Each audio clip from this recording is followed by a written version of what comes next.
नमस्कार दोस्तों, ये कहानी है असम की छोटी सी जगह रतनपुर गांव का। मेरा एक हीरक नमक दोस्त असम में रहता है। उसने मुझे बताया कि ऊकी उसकी गांव की नजदीकी गांव का ही ये कहानी है। आइए अब हम कहानी में आगे बढ़ते हैं। गांव में एक छोटी सी लड़की जिसका नाम राधा था, अपने माता पिता के साथ रहती थी। राधा बहुत ही मासूम और चंचल थी। उसके माता पिता उसे बहुत प्यार करते थे, लेकिन उनके पास ज्यादा पैसे नहीं थे। एक दिन राधा को गांव के मेले में जाने का मौका मिला। वहां उसे एक बहुत ही सुंदर गुड़िया दिखी। गुड़िया के सुनहरे बाल और चमकती आंखें थीं। राधा ने तुरंत अपने माता पिता से वह गुड़िया खरीदने की जिद की।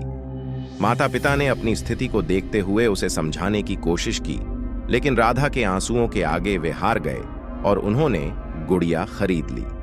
राधा बहुत खुश थी और गुड़िया को अपने साथ लेकर घर आ गई।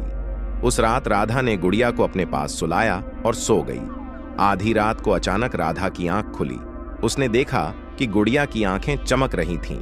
राधा ने सोचा कि शायद यह उसकी आंखों का धोखा है और फिर से सोने की कोशिश की। अगली सुबह राधा की मां ने देखा कि राधा के कमरे में सब कुछ अस्त व्यस्त था।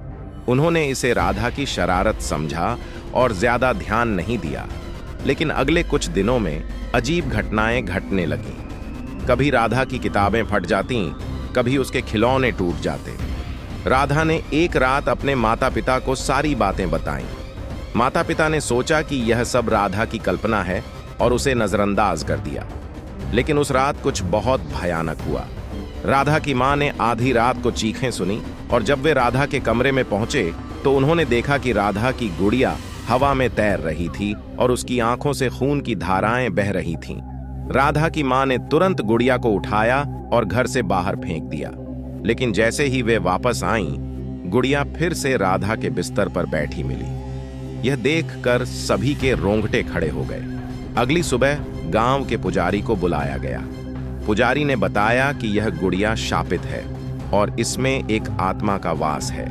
उन्होंने गुड़िया को अपने साथ ले जाकर गांव के बाहर नदी में फेंक दिया और घर को शुद्ध किया।